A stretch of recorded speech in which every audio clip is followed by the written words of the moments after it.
সব পয়সা ভাই আমার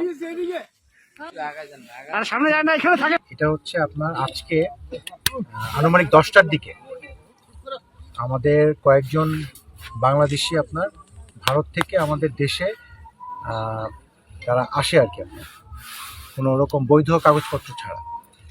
তো বিএসএফ মনে করেছিল যে এই 5জন যারা বাংলাদেশি ওখানে ইন্ডিয়া থেকে আসলো, তারা তাদেরকে সহায়তা করার জন্য বাংলাদেশি কোনো লোক সহায়তা করেছে।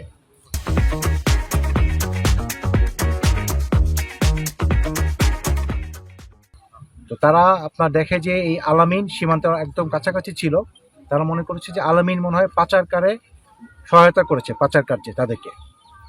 তো এটা তারা ভুল বোঝাবুঝির মাধ্যমে আসলে তাকে আপনার এখান থেকে ধরে নিয়ে যায় সীমান্ত থেকে। তো এটা পরে তারাও চেক ব্যাক করছে, আমরাও কনফার্ম করছি যে আলামিন আসলে একজন সাধারণ এখানকার খেটে খাওয়া লোক, সীমান্ত এলাকা তার বাসা। তো তার এটা বোঝার পরে আলামিনকে আমাদেরকে এখন এটা 10টার সময় তাকে নিয়ে গিয়েছিল। এখন আমরা বাজে 4:15 এরকম এই সময় তাকে আমরা বিএসএফের কাছ থেকে পতাকা বৈঠকের মাধ্যমে, ব্যাটালিয়ন কমান্ডার আসছিলেন, পতাকা বৈঠকের মাধ্যমে তাকে আমরা নিয়ে আসলাম। আসলে বর্ডারটা এরকম আপনার এটা আইডেন্টিফাই করাটা খুব ডিফিকাল্ট। ওরা কিছুটা বাংলাদেশের মধ্যে চলে আসছিল, এটার ব্যাপারে আমরা তাদেরকে কড়া প্রতিবাদ জানিয়েছি যে কোনোভাবেই আপনারা আমাদের দেশের সীমানা, আন্তর্জাতিক সীমা রেখা যেটা আছে যাতে ক্রস না করে, এটা তাদেরকে বলা হয়েছে। আপনার এটা বিষয়টা আরেকটা বিষয়, ওনাদের কমান্ডেন্ট আসছিলেন, ওনাদের যে এখানে 92 বিএসএফ ব্যাটালিয়ন যেটা আছে, এই ব্যাটালিয়নের যে অধিনায়ক আপনার শ্রী বিপিন কুমার, উনি এসেছিলেন। 323 পিলারের পশ্চিম পাশে উনি আসে, ওনার জমিতে সার ফেলার জন্য, কাজ করার জন্য আসে।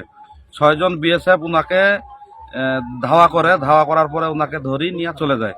পরে আমাদের বিজিবি ছিল টহলে, উনারা চিল্লাচিল্লি শুনে আমাদের কাছে আসার পরে বিজিবি সহকারে ওনাদেরকে রিকোয়েস্ট করছে যে ছেলেটাকে দিয়ে দেন, ওরা শুনে নাই। ওই ছেলেটাকে ইয়ারা নিয়ে চলে গেছে, বিএসএফরা নিয়ে চলে গেছে। এইটুকুই, আমরা তাকে সুস্থ অবস্থায় আমরা চাই। এই জন্য আমরা মোটামুটি সকাল 10টা থেকে এখন ওই বর্ডারে আমরা আছি দাঁড়াইয়া, যেন আমাদের ভাইকে, আমাদের এই ছেলেকে ভালোভাবে যেন দেয়। তীব্র নিন্দা জানাই বিএসএফদেরকে যে এরা আসলে এইভাবে কেন আমাদেরকে হয়রানি করাচ্ছে। জমিতে যাইতে শোন ওঠো না শোনা পাইছে আমার বাংলাদেশে ধরে নিয়ে গেছে আমার ছেলেকে। কে ধরে নিয়ে গেছে? ওই বিএসএফ। এখন কি অবস্থা? এখন নিয়ে গেছে, এখন একটু পাইলাম এখন। হ্যাঁ, বিডিআর লাও দেখে যদি ধরে নিয়ে গেছে, বিডিআর লাও এখানে আইছিল। ওরা না পাইলে আমি দেখতে পাইলাম না, জানা তো পাইলাম না হয়। হ্যাঁ, বিডিআর সহযোগিতা করছে, আমি পাইলাম। বিএসএফ গুলা ওদের সীমানায়, বিএসএফ গুলা কাজ করতেছিল, সে 8 জন বিএসএফ।